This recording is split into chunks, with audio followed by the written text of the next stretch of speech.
আৰু অসমৰ মুখ্যমন্ত্ৰীৰ আহ্বানৰ পৰাই অসমত আজিৰে পৰা মানৱতাৰ ধৰ্ম আৰম্ভ হওক, আজিৰে পৰা হিন্দু মুছলমানৰ ৰাজনীতি শেষ হৈ যাওক। মছজিদৰ মাইকত মায়াবিনী গীতটো বজাই তেওঁলোকে জুবিন গাৰ্গৰ প্ৰতি তেওঁলোকৰ যি মৰম ভাল পোৱা সেয়া দেখুৱাব লাগে। আৰু কেইটামান দিন পিছতেই অনুষ্ঠিত হবলৈ গৈ আছে পোহৰৰ উৎসৱ দীপাৱলী। জুবিন গাৰ্গৰ ন্যায় বিচৰা অথবা জুবিন গাৰ্গৰ অনুৰাগী একাংশই এইবেলি দীপাৱলী আতচবাজি বা ফটকা ইত্যাদি ব্যৱহাৰৰ পৰা আঁতৰত থাকিবৰ বাবে সকলোকে আহ্বান জনাইছে। দীপাৱলীত কেৱল চাকি বন্তি জ্বলাই এই শিল্পীগৰাকীলৈ শ্ৰদ্ধাঞ্জলি জ্ঞাপনৰ কথা কৈছে। একে সময়তে অসমৰ মুখ্যমন্ত্ৰীয়ে কৈছে যে বৰপেটাৰ আতচবাজি শিল্পটোক জীয়াই ৰখাৰ বাবে বা বৰপেটাৰ আতচবাজি শিল্পৰ সৈতে জড়িত পৰিয়ালক সকাহ দিবৰ বাবে নিশ্চয়কৈ ফটকা তেওঁ ফুটাব। লগতে ৰাইজকো তেওঁ আহ্বান জনাইছে। নিশ্চয়কৈ যুক্তিসংগত কথা, কাৰণ তেওঁ কৈছে যে জুবিন গাৰ্গ এগৰাকী দুখীয়া মানুহৰ শিল্পী আছিল। জুবিন গাৰ্গে দুখীয়াৰ দুখ বুজি পাইছিল, দুখীয়াক সহায় কৰা এগৰাকী শিল্পী আছিল। আৰু সেই কথাৰ আঁত ধৰি জুবিন গাৰ্গৰ আদৰ্শ মতেই তেওঁ আহ্বান জনাইছে যে বৰপেটাৰ আতচবাজি শিল্পৰ সৈতে জড়িত ব্যক্তিসকলক সকাহ দিবৰ বাবে বা তেওঁলোকৰ পৰিয়ালটো যাতে বছৰটো চলিব পাৰে তাৰ বাবে তেওঁলোকে নিৰ্মাণ কৰা বা তেওঁলোকে প্ৰস্তুত কৰা সেই ফটকাসমূহ আমি ফুটাব লাগে।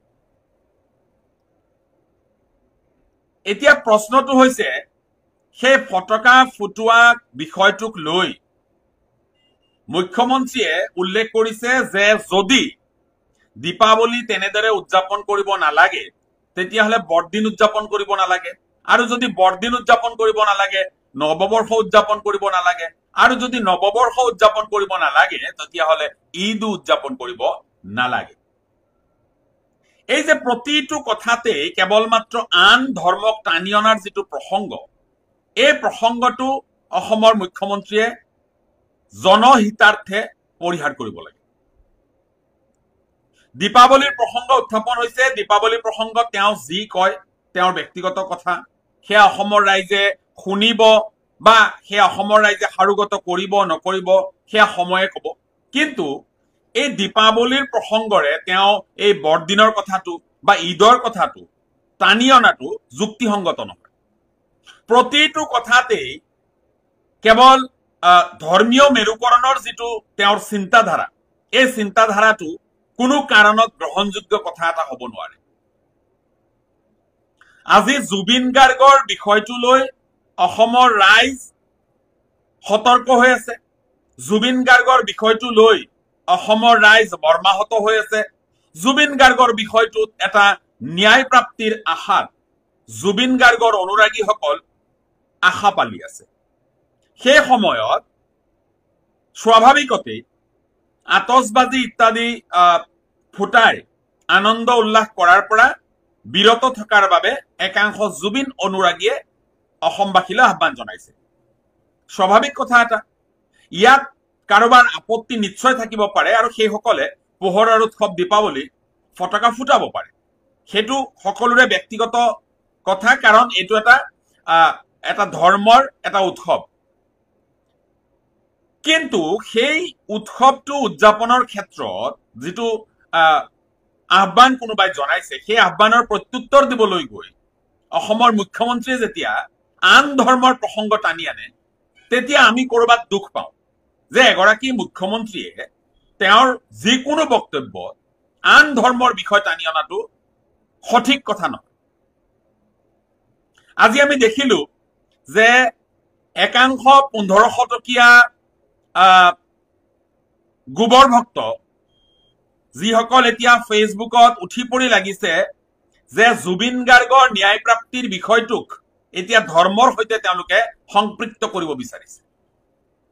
1500 টকীয়া একাংশ অন্ধভক্ত যিসকলে নিজৰ মগজুটো এই কংস মামাৰ ওচৰত বন্ধকত থৈছে, সেইসকল এতিয়া উঠি পৰি লাগিছে যে জুবিন গাৰ্গৰ বিষয়টো কিদৰে ধৰ্মৰ সৈতে সম্পৃক্ত কৰি এটা ধৰ্মীয় মেৰুকৰণ কৰি জুবিন গাৰ্গৰ ন্যায়প্ৰাপ্তিৰ বিষয়টোক তল পেলাই এই ধৰ্মৰ বিষয়টোক আগস্থান দি কিদৰে 2026-ত এটা ধৰ্মীয় মেৰুকৰণৰ ৰাজনীতি কৰিব পাৰি তাকে লৈ উঠি পৰি লাগিছে। আমি আজি দেখিলো যে বিভিন্নজনে এই 1500 টকীয়া ভক্তই ফেচবুকত কৈছে যে পূজা মণ্ডপত যিদৰে মায়াবিনী গীতটো বাজিল ঠিক একেদৰে মছজিদৰ মাইকত মায়াবিনী গীতটো বজাই তেওঁলোকে জুবিন গাৰ্গৰ প্ৰতি তেওঁলোকৰ যি মৰম ভাল পোৱা সেয়া দেখুৱাব লাগে। মই তেওঁলোকক কৈছো, তেওঁলোকৰ জ্ঞাতাৰ্থে কৈছো যে তেওঁলোকৰ গুৰু কংস মামাই সিদিনাখন এটা বিতৰ্কত ভাগ লবলৈ গৈ কৈছে যে ইছলাম ধৰ্মতটো গান বাজনা আদি নিষিদ্ধ। স্বাভাৱিক কথা, ইছলাম ধৰ্মত গান বাজনা নিষিদ্ধ, গতিকে স্বাভাৱিকতেই মছজিদত কোনো ধৰণৰ গান বজোৱা নহয়, সি লাগিলে মায়াবিনীয়ে হওক বা আন গানেই হওক। মই সেইসকল 1500 টকীয়া গোবৰ ভক্তক প্ৰশ্ন কৰিব বিচাৰিছো যে আজি পৰ্যন্ত আপোনালোকে কোনোবা মছজিদৰ মাইকৰ পৰা গানৰ শব্দ শুনিছে নেকি? এতিয়া প্ৰসংগক্ৰমে মই আপোনালোকক কম, এইবেলি পূজা মণ্ডপত জুবিন গাৰ্গৰ মায়াবিনী গীত শুনিবলৈ পাইছো পূজা মণ্ডপৰ ডিজে বক্সত, কিন্তু যোৱাবাৰৰ পূজা মণ্ডপৰ ডিজে বক্সত আমি আন গান শুনিবলৈ পাইছো, তাৰ আগৰবাৰৰ ডিজে বক্সত আমি আন গান শুনিবলৈ পাইছো।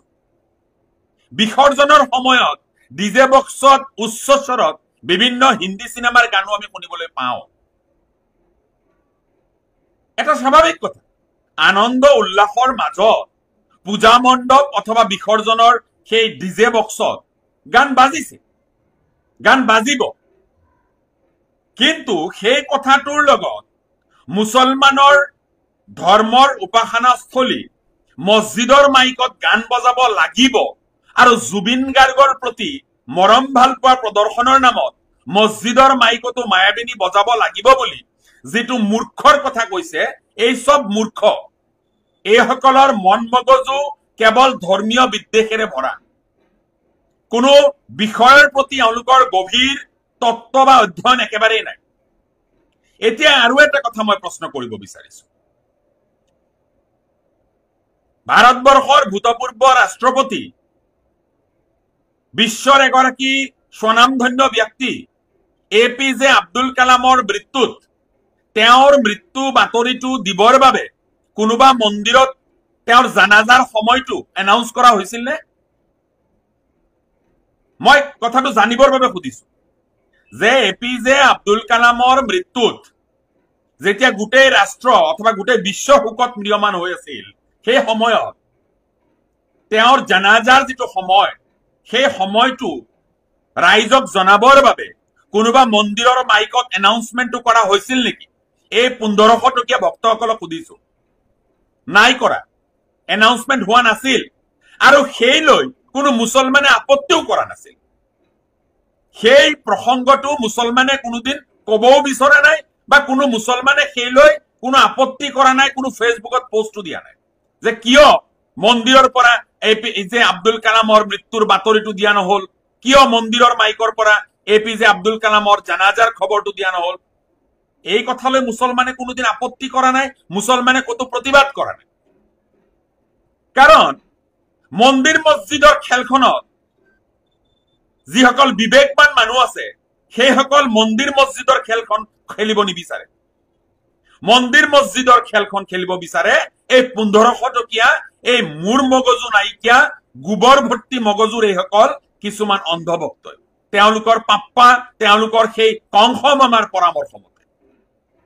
আজি প্ৰসংগ উত্থাপন হৈছে দীপাৱলীৰ, আজি প্ৰসংগ উত্থাপন হৈছে জুবিন গাৰ্গৰ ন্যায় প্ৰাপ্তিলৈ, আৰু তেওঁলোক ব্যস্ত হৈ পৰিছে যে মছজিদৰ মাইকৰ পৰা কিয় মায়াবিনী গীতটো নাবাজিল। বৰ আচৰিত কথা, মছজিদৰ মাইকৰ পৰা মায়াবিনী গীত কিয়? মছজিদৰ মাইকৰ পৰা কোনো কাহানিও কোনো গীতেই বাজা নাই। তো তাত আজি জুবিন গাৰ্গৰ মৃত্যুত এটা ধৰ্মীয় অনুভূতিৰ কথাটো তেওঁলোকে আঘাত সানিব পৰাকৈ এই ধৰণৰ কথা কোৱাৰ যিটো তেওঁলোকৰ মানসিকতা, এই মানসিকতাক আমি ধিক্কাৰ দিছো, এই মানসিকতাক আমি গৰিহণা দিছো।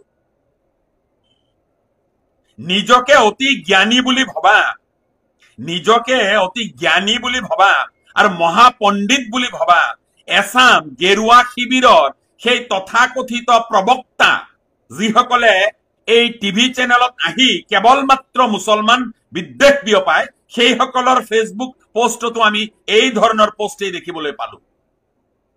মোৰ মগজু নাইকিয়া এই সব ধুৰন্ধৰ আৰু এই সব এই কেৱল বিদ্বেষ বিয়পোৱা সদাগৰ সকলে এতিয়া গোটেই অসমখনত এটা ঠিকা লৈছে যে অসমৰ ৰাজনৈতিক পৰিৱেশটো কিদৰে ধৰ্মীয় মেৰুকৰণৰ সৈতে সম্পৃক্ত কৰিব পাৰি। কাৰণ যেতিয়া জুবিন গাৰ্গৰ ন্যায়প্ৰাপ্তিৰ বিষয়টো উচ্চস্বৰত হৈছে, জুবিন গাৰ্গৰ ন্যায়প্ৰাপ্তিৰ বিষয়টোত যেতিয়া সকলো দল সংগঠন জাতি ধৰ্ম নিৰ্বিশেষে উঠি পৰি লাগিছে, তেতিয়া এইসকলৰ টোপনি হৰণ হৈছে, যাৰ বাবে এওঁলোকে পাকে প্ৰকাৰে চালে বেৰে কোবাই হলেও অসমত হিন্দু মুছলমানৰ মাজত এটা মেৰুকৰণৰ ৰাজনীতি কৰিব বিচাৰিছে।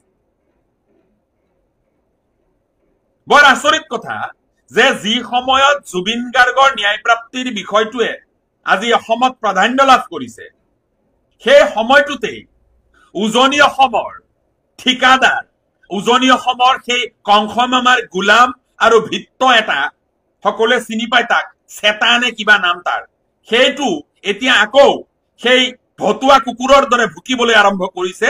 মিয়া খেদো, মিয়াই বোলে লুঙি দাঙি পলাব। চেতা নে কি নাম তাৰ, ই আকৌ চিঞৰ বাখৰ আৰম্ভ কৰিছে যে মিয়াই লুঙি দাঙি পলাব, মিয়া অসমত এটাও থাকিবলৈ নিদিওঁ। মই চেতাক কৈছো, চেতাৰ বাপেকৰ অসম নহয় এইখন। চেতাৰ বাপেকে যৌতুকত অসমখন পোৱা নাই। চেতাৰ মালিক কংস মামাৰ কথা মতে মিয়া অসমেৰি পলাই নাযায়। এই যে মিয়া বিদ্বেষ, মুছলমান বিদ্বেষ এইবোৰ বিয়পাই এই যে জুবিন গাৰ্গৰ ন্যায়প্ৰাপ্তিৰ বিষয়টোক যে গাপ দিবলৈ বিচৰা হৈছে, জুবিন গাৰ্গৰ ন্যায়প্ৰাপ্তিৰ কথাটোক যে কৰবাত নহয় কৰবাত তল পেলাব বিচৰা হৈছে, অসমৰ ৰাইজে বুজিছে।